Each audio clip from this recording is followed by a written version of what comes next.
రోజు రోజుకు విమర్శలు పెరుగుతున్నాయి. ప్రభుత్వం అధికారులపై ఒత్తిడి అంతకన్నా పెరుగుతోంది. ఎమోషనల్ బ్లాక్మెయిల్ అంతకన్నా ఎక్కువ అవుతోంది. మరి హైడ్రా కంటిన్యూ అవుతుందా, ఇక అటకెక్కిస్తారా? ఇవి ప్రశ్నలు.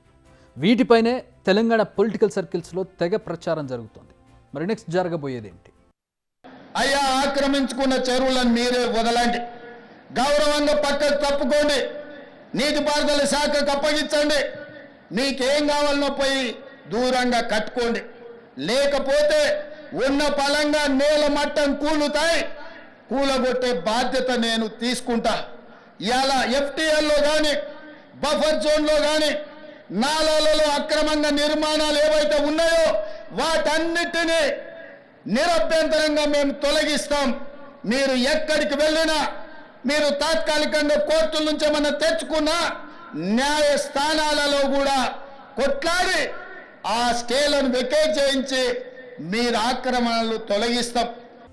శశభిషలు లేవు, అంతా క్రిస్టల్ క్లియర్. బతిమిలాడినా, వేడుకున్నా, భయపెట్టినా, బెదిరించినా తగ్గేదేలే, వెనకడుగు వేసేదేలే. ఏ లక్ష్యంతో అయితే హైడ్రాను ప్రారంభించామో ఆ లక్ష్యం నెరవేరే వరకు ముందుకు సాగడమే తప్ప వెనకడుగు వేసేది లేదు. ఇందులో మీకు ఎలాంటి డౌట్స్ అవసరం లేదు. ఇలా ఉన్నది ఉన్నట్టు ముఖం మీద కొట్టినట్టు చెప్పేస్తున్నారు సీఎం రేవంత్ రెడ్డి. హైడ్రా ఇక నుంచి ముందుకే వెళుతుంది తప్ప ఆగిపోవడం అనే ప్రశ్నే లేదంటున్నారు ఆయన. కాస్త బాధగా, మరి కాస్త నష్టం చేకూర్చినా, కొందరికి నష్టం జరిగినా హైడ్రా దూకుడుగా వెళ్లాల్సిందే.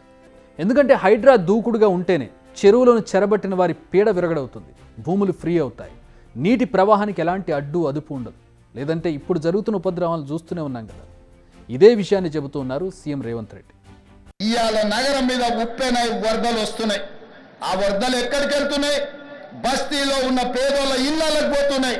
పేదోళ్ళు జీవితకాలం కష్టపడి సంపాదించుకున్న ఫ్రిడ్జ్, టీవీ, మంచము, బట్టలు, కట్టుకున్న బట్టలతో సహా అర్ధరాత్రి పూట వాళ్ళ ఇళ్లకు నీళ్లు వస్తే తడిసి ముద్దయి అనాథలాక రోడ్డు మీద నిలబడాల్సిన పరిస్థితులు వచ్చినాయి.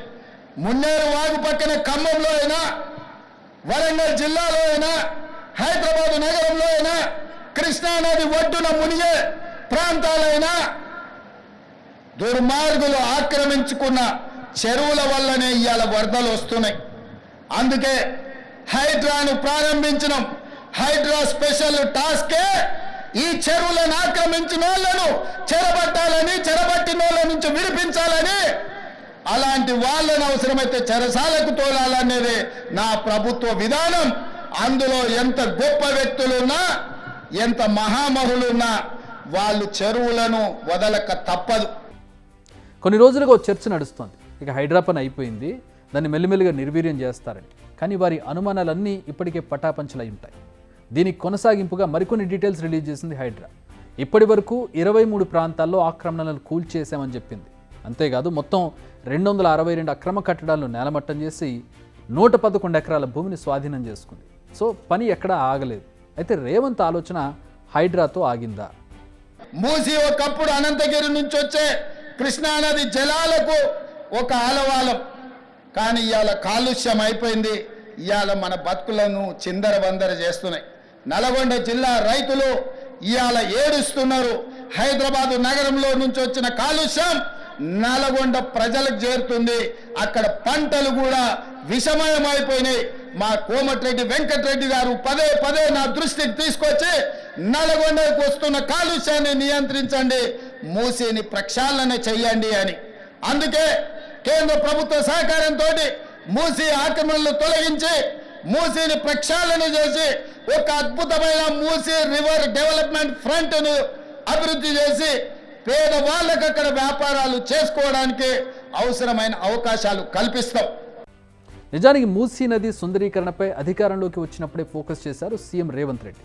లండన్లోని థేమ్స్ నది తరహాలో మూసీని డెవలప్ చేయాలనుకుంటున్నారు. ఇప్పటికే మూసీ రివర్ ఫ్రంట్ డెవలప్మెంట్ ప్రాజెక్టుకు శ్రీకారం కూడా చుట్టారు. ఇప్పుడు అదే విషయాన్ని మరోసారి గుర్తు చేస్తున్నారు రేవంత్. ఆక్రమణల విషయంలో జాలి, దయ అవసరం లేదంటున్నారు రేవంత్. ఎందుకంటే ఒక్కసారి కాంప్రమైజ్ అయితే అసలు లక్ష్యం నీరుగారిపోతుంది. అందుకే డైరెక్ట్గా వార్నింగ్ చేస్తూ ఉన్నారు.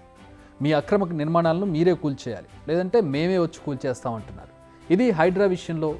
ఇక మూసీ చుట్టుపక్కల ఉన్న నిర్మాణాల విషయంలో మాత్రం ఆయన కాస్త కన్సర్న్ చూపించారు. మూసీ పరివాహక ప్రాంతాల్లో గుడిసెలు వేసుకున్న వారికి డబుల్ బెడ్రూమ్ ఇళ్ళు కట్టిస్తామన్నారు. నిజానికి చాలామంది మూసీ పరివాహక ప్రాంతంలో గుడిసెలు వేసుకొని జీవిస్తున్నారు. మనం మూసీ వైపు ప్రయాణిస్తూ ఉంటే మనకి ఎక్కడో చోట ఇవి కనబడుతూనే ఉంటాయి. అందుకే వారి సౌలభ్యం కోసం ఈ నిర్ణయం తీసుకున్నామని చెప్తున్నారు.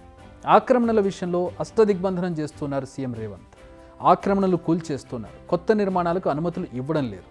అట్ ది సేమ్ టైం ఈ ఆక్రమణలకు వంతపాడిన వారి భరతం కూడా పడుతున్నారు. అంతేకాదు హైడ్రాను మరింత బలోపేతం చేసేందుకు చర్యలు మొదలయ్యాయి.